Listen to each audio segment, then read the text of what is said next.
Welcome back, movie merc friends and family, to the channel where we rip through the cinematic cosmos like the Guardians and the Milano in search for movie knowledge and truth.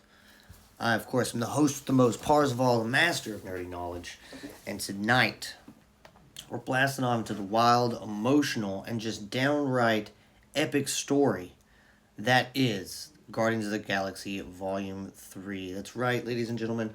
We made it. Volume 3. Thanks for making it and being here with me. So buckle up because this one's a roller coaster. Roller coaster of the heart, humor, and some of the best Easter eggs in the MCU. We're diving deep into this story.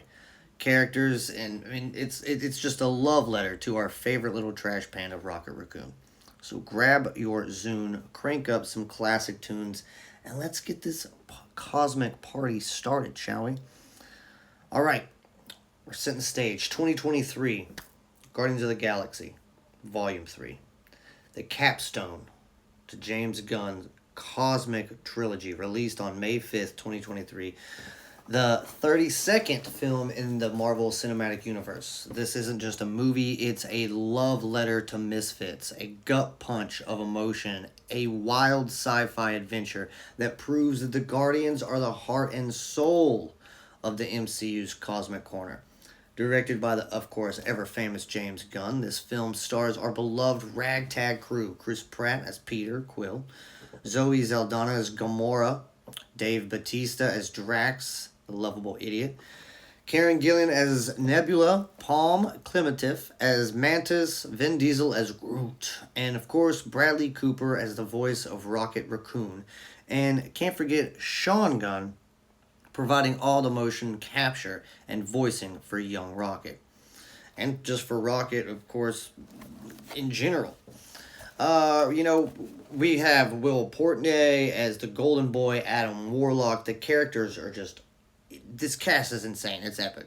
The story picks up on Nowhere, where the Guardians are setting up a life after the events of Guardians of the Galaxy Holiday Special, where Peter Quill is drowning his sorrows over losing his Gamora off the magic cliff from her father Thanos in Avengers Infinity War, while variant Gamora, from another timeline now, a Ravager doesn't share those old feelings. Boo. But the plot kicks into hyperdrive when Adam Warlock, sent by the Sovereign's High Priestess Aisha, crashes into Nowhere and nearly kills poor little Rocket, our favorite little trash panda. The team discovers Rocket has a kill switch from his creator. The High Evolutionary, a mad scientist of sorts, obsessed with perfecting life.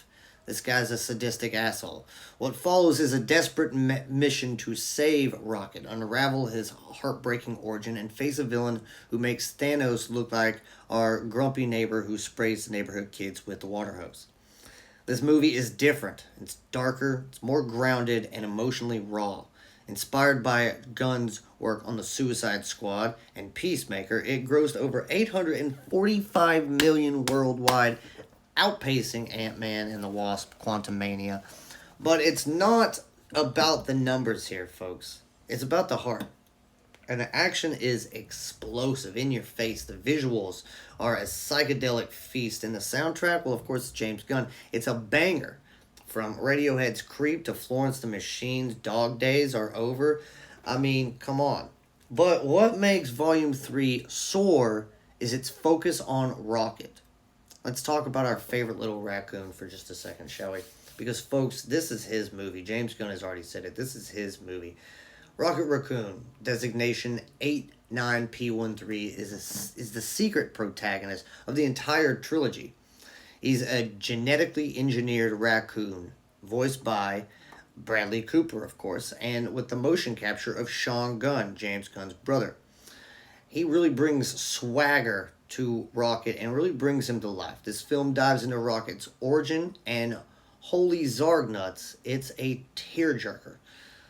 Born a simple raccoon, Rocket was torn apart and rebuilt by the High Evolutionary and played with Icy Menace by Chukwudi Awuji. I hope I'm saying that right. We see baby Rocket voiced by Noah Raskin. Great job, kid. Befriending other experiments, Lila, the otter, Teefs, the walrus, and Floor, the cute little robotic rabbit. These flashbacks, structured like The Godfather Part 2, show Rocket's hope, his first family, and the brutal betrayal that shapes him. James Gunn said that Rocket is the saddest creature in the universe, and in this movie, you can feel it. Every snarky little quip hides a lifetime of pain. And when Rocket says, "Someday I'm going to make great rockets, great machines that fly, and me and my friends are going to go flying together into the forever and beautiful sky," wow. I mean, I cried. Yep, cried right into my popcorn. But don't worry. The whole movie isn't all doom and gloom. The humor lands with Quill's quips, Drax's literal-minded chaos, and Mantis's awkward charm and cuteness. Keep the vibes really light and fun.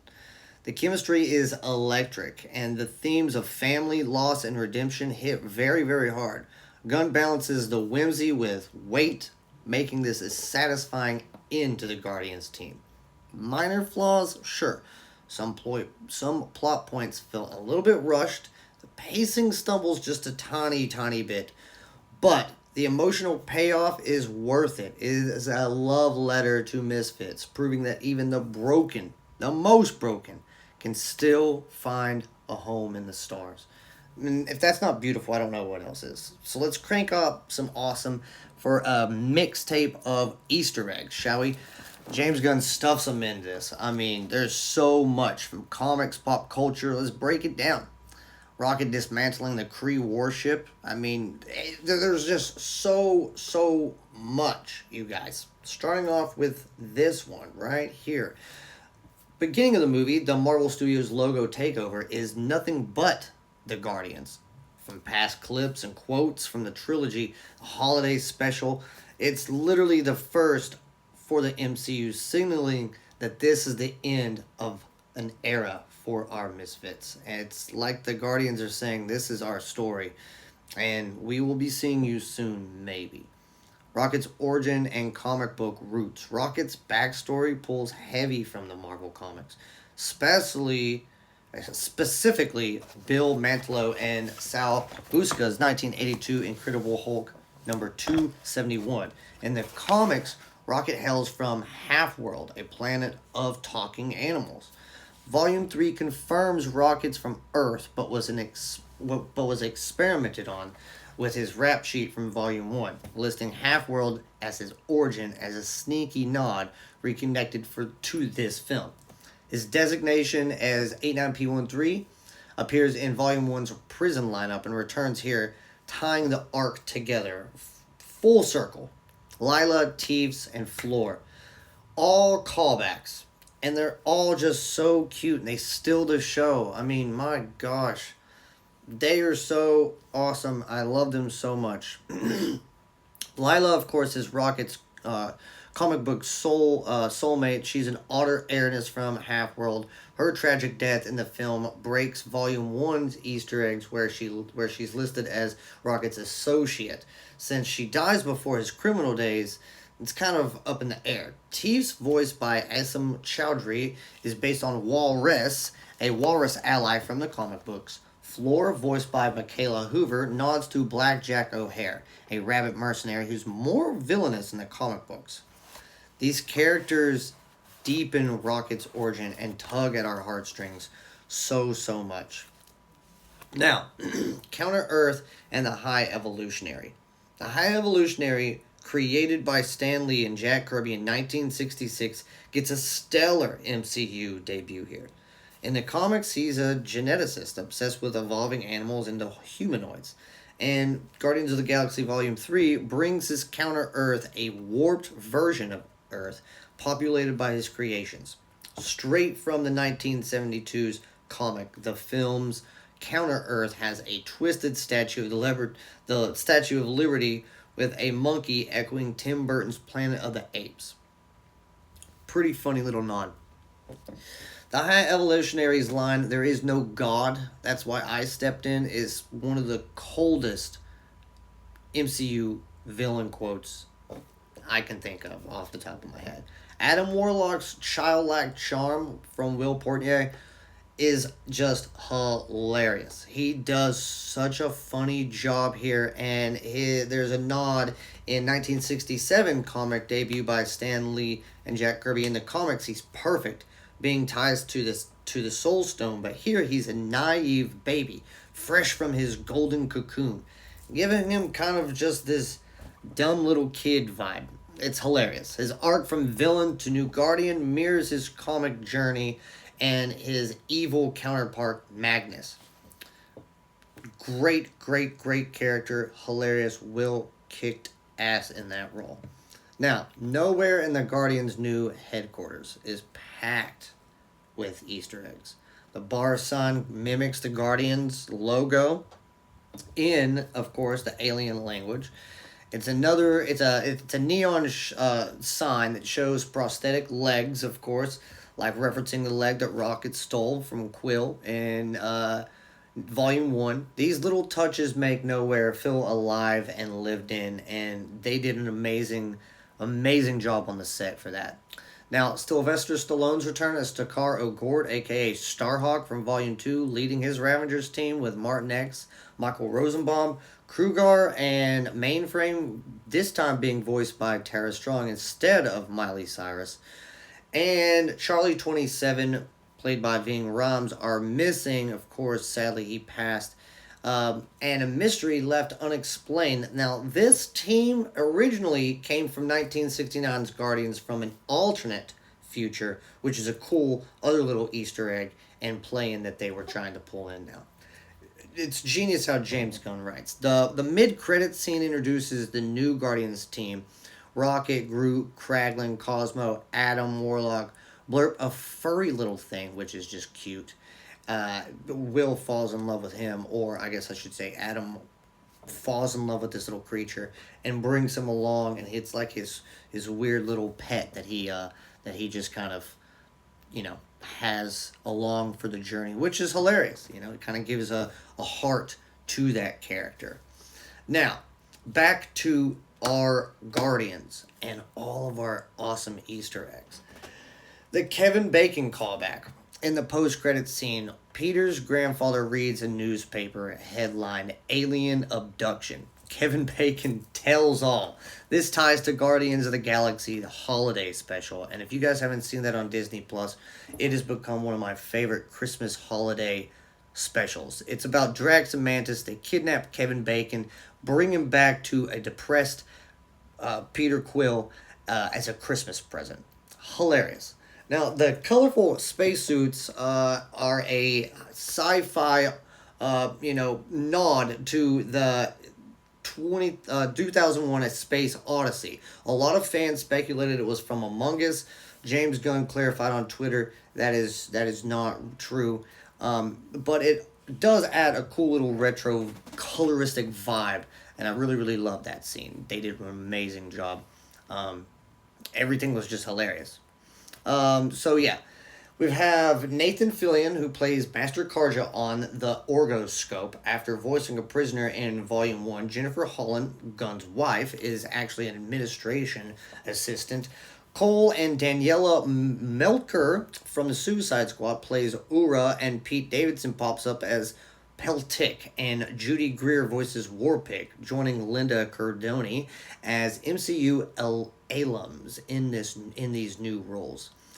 The legendary Star-Lord, the post-credit scene afterwards, declares that the legendary Star-Lord will return, hinting at a solo project from Chris Pratt, or maybe we'll just get to see him in a new upcoming Doom movie, perhaps. We'll cross our fingers for that. Because, damn, that's kind of what we're all hoping for, right? Back to Easter eggs. The music, the soundtrack throughout the entire thing is just amazing. Starting off with Creep, Radiohead, sets the melodic tone for Rocket's arc, while Do You Realize by the Flaming Lips with its lyric, Do you realize we're floating in space, underscore Quill's loneliness. The Dog Days Are Over scene had me crying my eyes out because we finally got to see Drax dance. We finally got to see him dance in that bittersweet farewell, and man, there's just so many more Easter eggs, like Howard the Duck's poker game and nod to Tora Lloyd's Kaufman, a subtle comic reference like the Zeronians and the Animan. Gunn's a master at hiding gems like this for us to find, and I'm still hunting for the legendary Volume 1 Easter egg. He says we've still missed it, and I still check Twitter and Reddit. Nothing. Nothing. Can't find it. Guardians of the Galaxy Volume 3 is more than just a superhero flick, though. It's a story about healing, our cute little Rocket Raccoon and his snarky, broken life. And it carries the weight of trauma, yet he rises to lead the new Guardians. James Gunn called Rocket the seed of this trilogy, and he pours his soul into this character, and it shows. When Rocket frees the animals from the High Evolutionaries' cages, it's not just a victory for Rocket, it's a victory for us all, for being able to escape. I teared up, and I'm sure I'm not alone in that, during that particular scene in that movie. It reminds us that family isn't just blood, it's misfits who choose you to be a part of their family. Quill finding his way back to Earth, Nebula leading nowhere, or Rocket soaring into the forever and beautiful sky. Volume 3 is a perfect goodbye to this team. It's funny, it's action-packed, it's sci-fi epic, but above all, it's human. So Movie Merc Maniacs, for Guardians of the Galaxy Volume 3, I'm going to give it a 9.6. What did you guys think of Guardians of the Galaxy Volume 3? Did Rocket's story break your heart? Did you spot any Easter eggs that I might have missed? If you did, please drop them in the comments. Please hit that smash subscribe button for more awesome cosmic deep dives. I'm Parzival, the host with the most. I love you guys so much for being here. I could have ranted for another 20 minutes about this movie, but it means so. This whole trilogy means so much to me. It's probably one of the best things that MCU has put out, in my personal opinion, minus the Loki series. Tell me what you guys think. I really appreciate you guys coming and hanging out with me and just giving me your time. I love you guys so much. Until next time, stay classy, stay golden. You guys are great. Thank you for just being here with me. And yeah, I'll be talking to you guys soon. Peace.